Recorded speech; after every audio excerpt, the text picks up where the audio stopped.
Bismillahirrahmanirrahim. Assalamualaikum warahmatullahi wabarakatuh.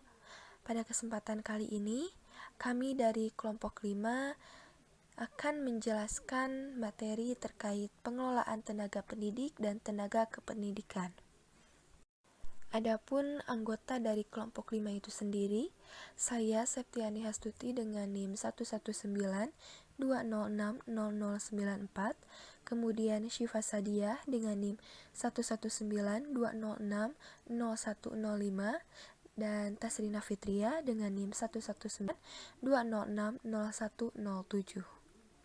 Untuk materi yang pertama mengenai pengelolaan tenaga kependidikan, tenaga atau personalia pendidikan adalah semua orang yang terlibat dalam tugas-tugas pendidikan, yang diantaranya adalah para guru atau dosen sebagai pemegang peran utama, manajer atau administrator, para supervisor, dan pegawai.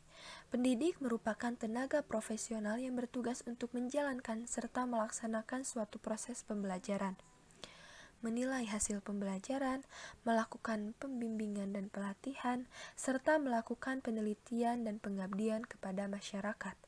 Tenaga kependidikan menurut Undang-Undang Sisdiknas atau Undang-Undang Republik Indonesia Nomor 20 Tahun 2003 tentang Sistem Pendidikan Nasional adalah anggota masyarakat yang mengabdikan diri dan diangkat untuk menunjang penyelenggaraan pendidikan.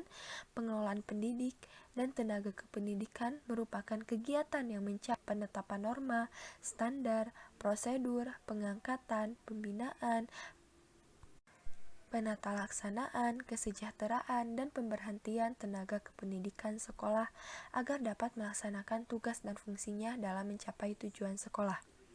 Pengelolaan pendidik dan tenaga kependidikan ini bertujuan untuk memberdayagunakan tenaga kependidikan secara efektif dan efisien untuk mencapai hasil yang optimal.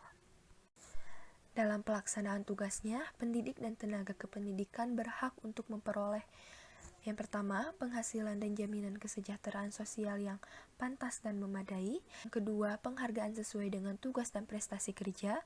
Yang ketiga, pembinaan karir sesuai dengan tuntutan kualitas.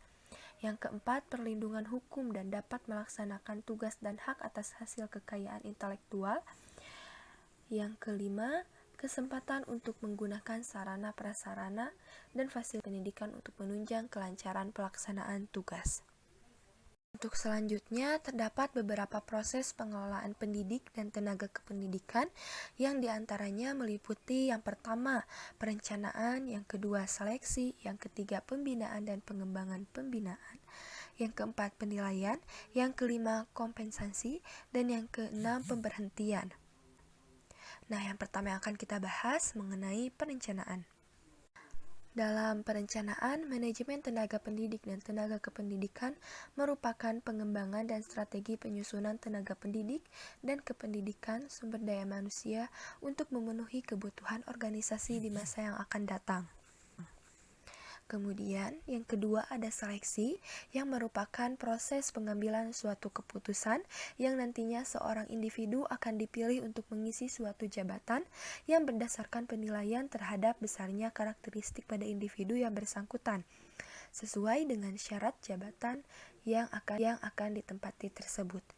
Selanjutnya ada pembinaan dan pengembangan pembinaan yang merupakan usaha untuk mendayagunakan, memajukan, dan meningkatkan produktivitas kerja setiap pendidik dan tenaga kependidikan yang ada di seluruh tingkatan manajemen organisasi dan jenjang pendidikan.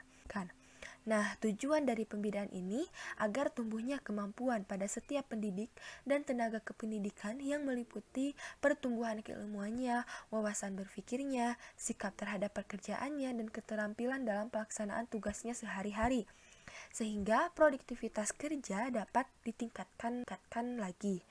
Kemudian ada penilaian yang merupakan upaya untuk melihat sejauh mana performa yang dimiliki oleh setiap tenaga pendidik dan tenaga kependidikan yang mencangkup prestasi kerja, cara kerja, dan pribadi. Nah, adapun potensi yang mencangkup kreativitas dan kemampuan mengembangkan karir. Kemudian yang kelima ada kompensasi. Kompensasi ini merupakan bentuk imbalan atau upah yang berlaku bagi suatu pekerjaan Dan yang terakhir ada pemberhentian yang merupakan suatu proses yang mana seorang pendidik dan tenaga kependidikan tidak dapat melaksanakan pekerjaan dan fungsi jabatannya lagi. Nah, baik untuk sementara waktu ataupun untuk selama-lamanya dengan beberapa faktor ataupun alasannya. Untuk materi selanjutnya yaitu mengenai pentingnya pengelolaan tenaga kependidikan. Tenaga kependidikan ini merupakan warga masyarakat yang mengabdikan diri secara langsung dalam menyelenggarakan lembaga pendidikan tertentu. Dalam dunia pendidikan ini, tidak dapat dipungkiri bahwa pengelolaan tenaga kependidikan memiliki pengaruh yang besar dan juga merupakan kunci dalam meningkatkan mutu pendidikan. Sehingga potensi-potensi yang ada dan yang dimiliki oleh tenaga kependidikan akan berpengaruh dalam mencapai suatu tujuan di setiap sekolah. Nah, majunya teknologi, berkembangnya informasi, tersedianya media, serta memadainya bahan tidak akan ada apa-apanya jika tanpa adanya tenaga kependidikan yang memiliki kualitas. Maka tujuan dari sekolah itu sendiri ya tidak akan tercapai. Maka dengan demikian, tenaga kependidikan ini merupakan salah satu komponen pendidikan yang dianggap menjadi kunci keberhasilan pendidikan yang harus dikelola dan dikembangkan secara terus-menerus sehingga menjadi tenaga kependidikan yang berkualitas dan dapat melakukan fungsinya dengan profesional. Nah, sehubungan dengan hal itu, para pimpinan harus memperhatikan hal-hal yang berhubungan dengan aspek-aspek pengelolaan sumber daya manusianya, yaitu terkait aspek perencanaan, kebutuhan, rekrutmen dan seleksi, pelatihan dan pengembangan sumber daya manusia, serta pengawasan terhadap kinerja tenaga kependidikan tersebut. Untuk materi selanjutnya, yaitu tentang tujuan pengelolaan tenaga kependidikan. Terdapat beberapa tujuan dari pengelolaan tenaga kependidikan ini. Yang pertama yaitu memungkinkan organisasi mendapatkan dan mempertahankan tenaga yang cakap, dapat dipercaya, dan memiliki motivasi yang tinggi. Yang kedua yaitu meningkatkan dan memperbaiki kapasitas para tenaga kependidikan. Yang ketiga yaitu mengembangkan praktik pengelolaan dengan komitmen tinggi yang dapat membantu mengembangkan iklim kerjasama serta kepercayaan bersama. Yang kelima yaitu mengembangkan sistem kerja yang tinggi yang meliputi prosedur perekrutan seleksi yang ketat, sistem kompensasi dan insentif yang disesuaikan dengan kinerja, serta melakukan pengembangan dalam aktivitas pelatihan tenaga kependidikan yang terkait dengan kebutuhan organisasi atau individu. Dan yang terakhir yaitu menciptakan iklim kerja yang harmonis. Nah, materi selanjutnya yaitu tentang tantangan dalam pengelolaan tenaga pendidikan. Tidak dapat dipungkiri bahwa dalam pengelolaan tenaga kependidikan tentu saja akan selalu ada tantangan yang dihadapi. Tantangan ini dari berbagai era serta situasi dan kondisi yang berbeda yang dikarenakan sesuai dengan perkembangan zaman. Adanya tantangan dalam pengelolaan tenaga pendidikan juga berguna untuk mengetahui sudah sejauh manakah perkembangan pendidikan di Indonesia dan perubahan apa saja atau seperti apa yang diinginkan dalam dunia pendidikan ini. Berkaitan dalam hal tersebut, secara garis besar tantangan pengelolaan pendidikan meliputi yang pertama, adanya perilaku tenaga kependidikan yang kurang menguntungkan seperti perilaku yang paternalistik, kepatuhan semu, dan kurang kemandirian dalam menjalin kerjasama. Kemudian yang kedua ada manajemen pendidikan dan kinerja mengajar guru atau dosen lebih memfokuskan pada tuntutan administratif atau RPP dan laporan kelulusan daripada menciptakan budaya belajar yang bermutu. Kemudian yang ketiga, perilaku tenaga kependidikan yang cenderung primordialisme, yaitu kurang berminat untuk meninggalkan tempat asalnya sehingga pemerataan tenaga ahli di bidang kependidikan sangat sulit dilaksanakan. Kemudian yang keempat, peningkatan anggaran dan fasilitas belajar belum berdampak pada secara signifikan terhadap kultur dan kinerja mengajar guru atau dosen. Menyambung dari slide sebelumnya, tantangan dalam pengelolaan tenaga kependidikan selanjutnya yaitu pelaksanaan standar nasional pendidikan belum didukung oleh sistem, kultur, kinerja mengajar, serta budaya belajar secara komprehensif Yang terakhir, perubahan di luar sistem sekolah yang diakibatkan oleh laju pertumbuhan penduduk, perubahan global dan regional yang terjadi dalam kondisi sosial, ekonomi, dan budaya, serta semakin berkembangnya ilmu, pengetahuan, dan teknologi. Untuk jenis-jenis tenaga kependidikan digolongkan menjadi 3 bagian. Yang pertama, jenis tenaga kependidikan berdasarkan jabatan. Yang kedua, jenis tenaga kependidikan dilihat dari jenis tenaga kependidikan. Yang ketiga, jenis tenaga kependidikan dilihat dari statusnya. Yang pertama yaitu jenis tenaga kependidikan berdasarkan jabatan, terbagi menjadi 3 bagian. Yang pertama, tenaga struktural, contohnya kepala sekolah dan wakil kepala sekolah. Yang kedua, tenaga fungsional, contohnya guru, pembimbing, peneliti, pengembangan kurikulum dan teknologi pendidikan, dan pustakawan. Untuk yang terakhir, yaitu tenaga teknis kependidikan, contohnya laboran, pelatih olahraga, kesenian dan keterampilan, teknisi sumber belajar, dan petugas tata usaha.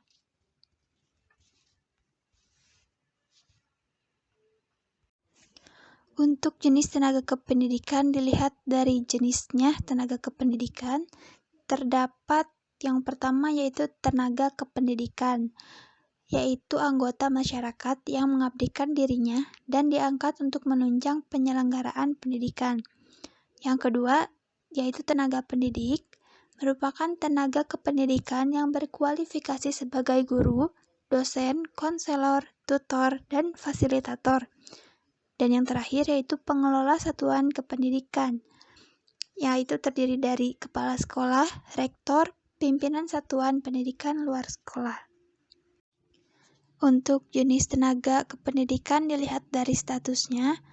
Yang pertama, ada pegawai negeri sipil atau PNS. Profesinya sebagai pegawai negeri sipil harus memiliki ciri-ciri yaitu menguasai pengetahuan dan keterampilan di bidangnya, komitmen pada kualitas, dedikasi, serta memiliki keinginan untuk membantu. Yang kedua, terdapat guru tidak tetap atau disebut dengan GTT. Guru ini diterima berdasarkan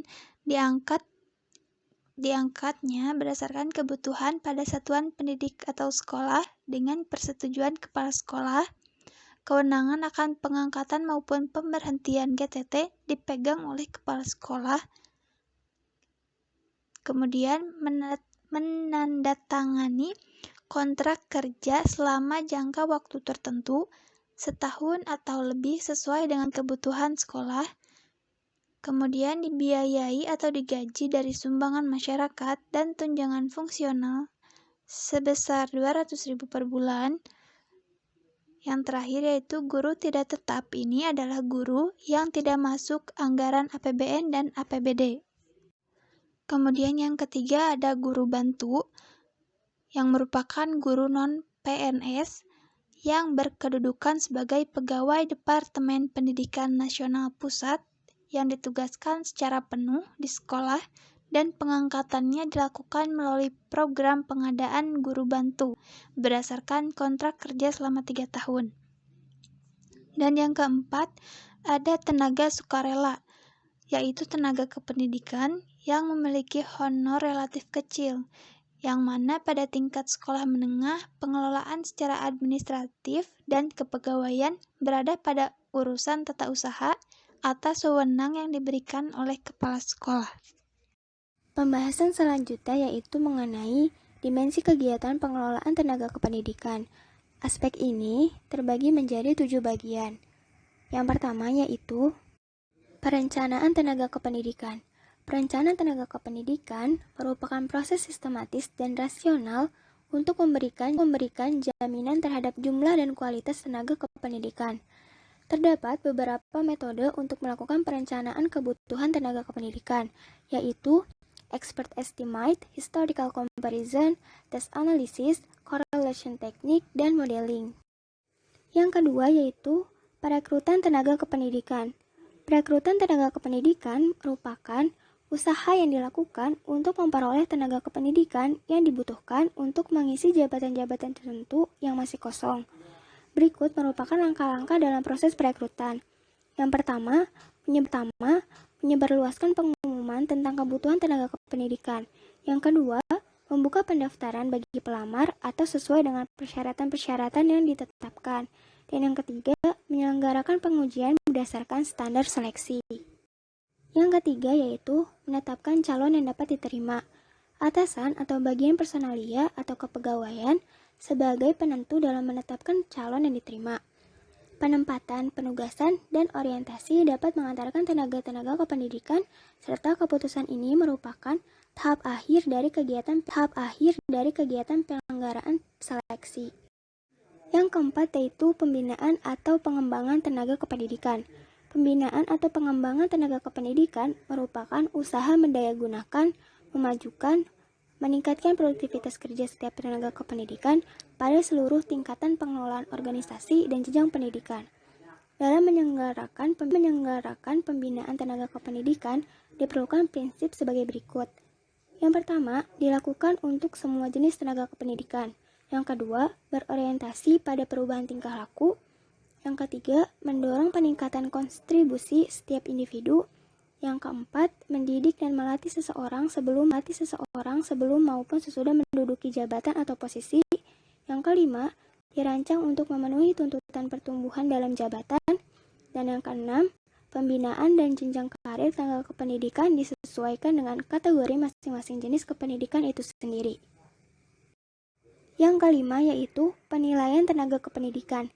Penilaian tenaga kependidikan adalah suatu usaha yang dilakukan untuk mengetahui kualitas performa seorang tenaga kependidikan dalam melaksanakan tugas pekerjaannya dan potensi untuk berkembang. Metode yang diperlukan untuk melakukan penilaiannya adalah yang pertama ada rating scale, weighted performance checklist, critical incident method, test and observation, rank method, force distribution, dan self-appraisal. Aspek yang selanjutnya yaitu kompensasi bagi tenaga kependidikan. Kompensasi ini merujuk pada upah bagi suatu pekerjaan yang terbagi menjadi dua komponen, yaitu komponen langsung yang berupa upah, gaji, insentif, komisi, dan bonus, serta komponen tidak langsung yang berupa asuransi kesehatan, fasilitas untuk rekreasi, dan sebagainya. Dan aspek yang terakhir yaitu pemberhentian tenaga kependidikan. Pemberhentian tenaga kependidikan merupakan proses yang menjadikan seseorang tidak dapat lagi melaksanakan tugas atau fungsinya sebagai tenaga kependidikan dalam waktu sementara ataupun selama-lamanya yang disebabkan oleh satu dan hal yang lain. Untuk selanjutnya, di sini kami akan membacakan hasil wawancara yang telah kelompok kami lakukan kepada Wakasek dan salah satu guru di sekolah MTS Negeri 3 Bandung yang bertempat di Jalan Cihanyir, Ciluluk, nomor 16, Cihanyir, Kecamatan Cikancung, Bandung, Jawa Barat, dengan kode pos 40396. Untuk pertanyaan yang pertama, apakah pengelolaan tenaga pendidik di MTS Negeri 3 Bandung sudah terpenuhi seluruh hak-haknya?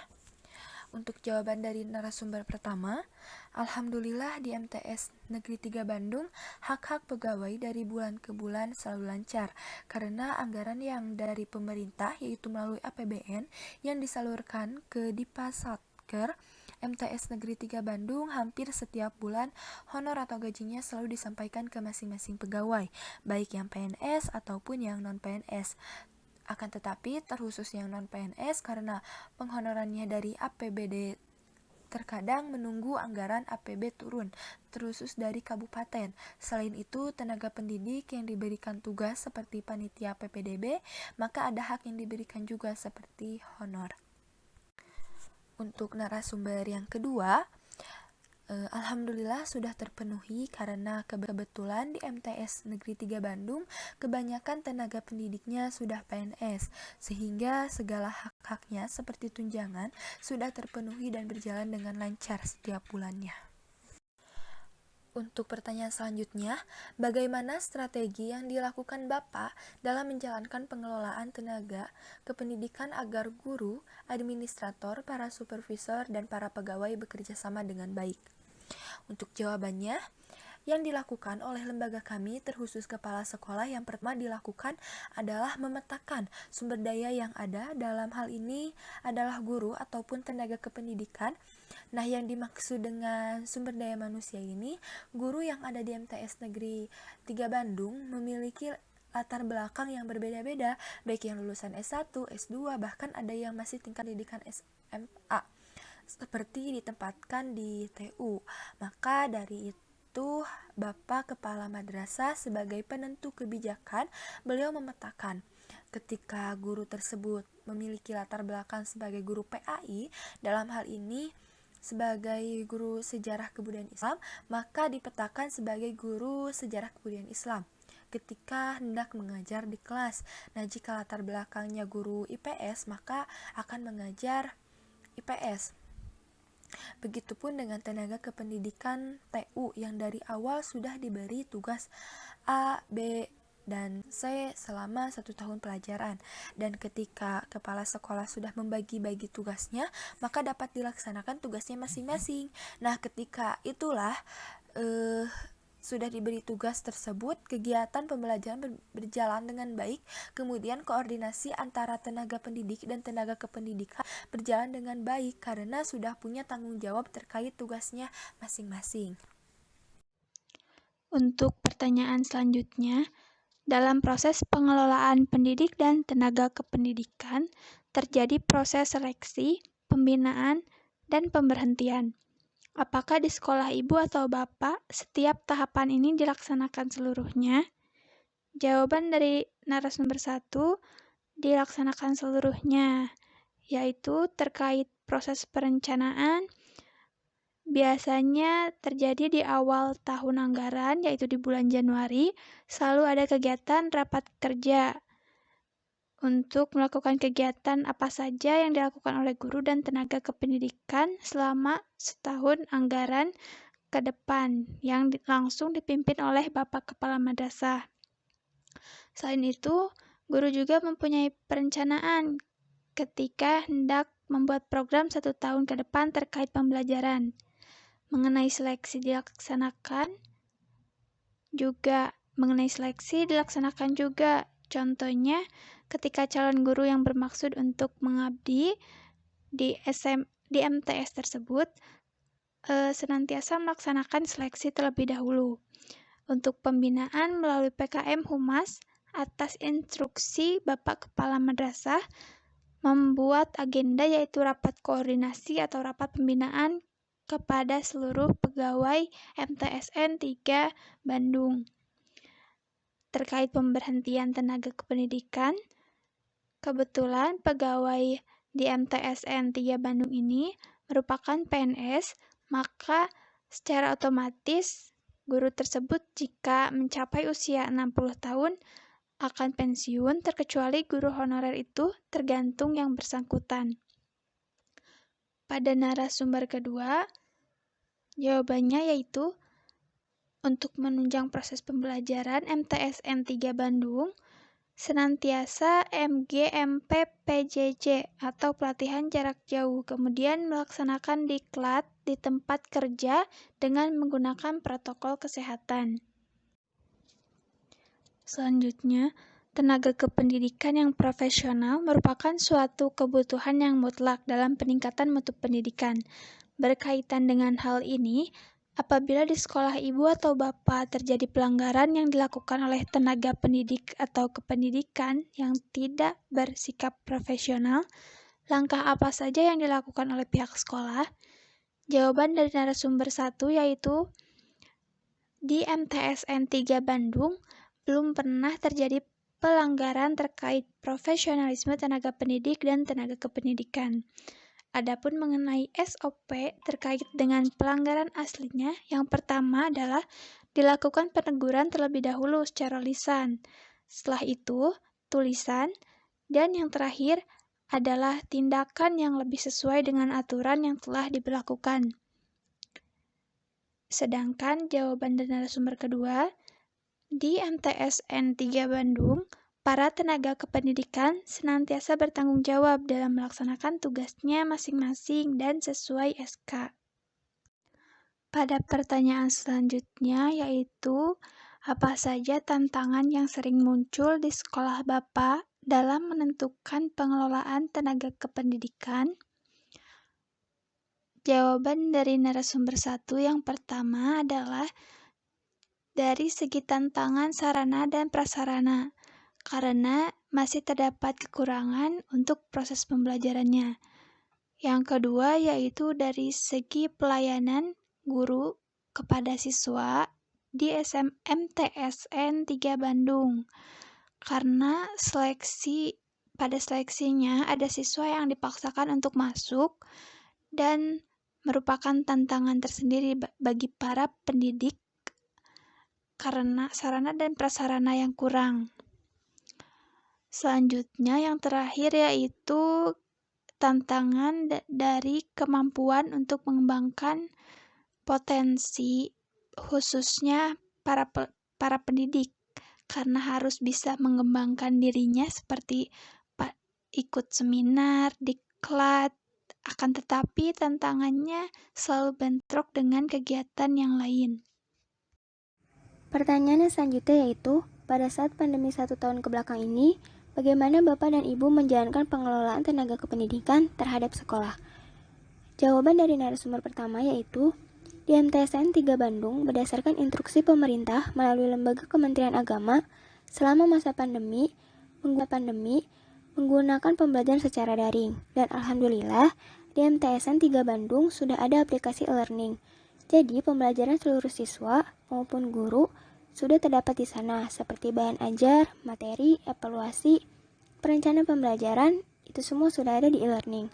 Bahkan kepala madrasah selaku administrator bisa memantau kegiatan para pendidik dan peserta didik melalui aplikasi itu. Selain itu, jika terdapat siswa yang tidak mengikuti pembelajaran e-learning, maka dari itu mengeluarkan kebijakan melalui luring, dengan cara Bapak atau Ibu wali kelas mendatangi siswa tersebut dan dikumpulkan nantinya tetapi tidak di sekolah. Sedangkan jawaban dari narasumber kedua yaitu dengan melaksanakan pembelajaran secara daring. Dan yang terkendala media pembelajaran seperti tidak memiliki HP, pendidik melakukan luring dengan mendatangi rumah peserta didik dan dengan diberikan modul. Karena pada dasarnya tidak semua peserta didik memiliki media pembelajaran seperti HP. Pertanyaan selanjutnya yaitu, jenis tenaga kependidikan menurut statusnya dibedakan dengan guru PNS, guru tidak tetap, guru bantu, serta tenaga sukarela. Apakah di MTSN 3 Bandung terdapat seluruh tenaga pendidik tersebut? Jawaban dari narasumber 1 dan narasumber 2 yaitu, di MTSN 3 Bandung hanya dikenal dengan dua jenis. Yang pertama adalah guru PNS dan guru non-PNS. Pertanyaan yang terakhir yaitu, saat pandemi seperti ini, bagaimana cara sekolah untuk melakukan penilaian terhadap para tenaga kependidikan dalam hal kualitas mengajarnya? Jawaban dari narasumber 1 selaku wakil kepala sekolah yaitu, Bapak Kepala Madrasah selaku pimpinan memantau melalui aplikasi e-learning. Jadi di aplikasi tersebut, Bapak Kepala Madrasah bisa memantau apakah guru tersebut masuk kelas, memberikan bahan ajar, melakukan evaluasi pembelajaran, dan seterusnya. Sudah terdapat di sana. Bahkan tidak hanya guru, Bapak Kepala Madrasah bisa memantau aktivitas para peserta didik yang sedang melaksanakan pembelajaran. Namun tidak hanya itu, Kepala Madrasah mendorong setiap guru untuk mengembangkan dirinya masing-masing dalam hal efektivitas pembelajaran online. Bahkan didorong untuk melakukan pelatihan terkait bagaimana membuat video pembelajaran, bagaimana cara memanfaatkan aplikasi agar pembelajaran online bisa berjalan efektif dan lancar. Berikut ini adalah dokumentasi ketika wawancara. Sekian presentasi dari kelompok kelima. Mohon maaf bila terdapat banyak kekurangan. Wabillahi taufiq wal hidayah. Wassalamualaikum warahmatullahi wabarakatuh.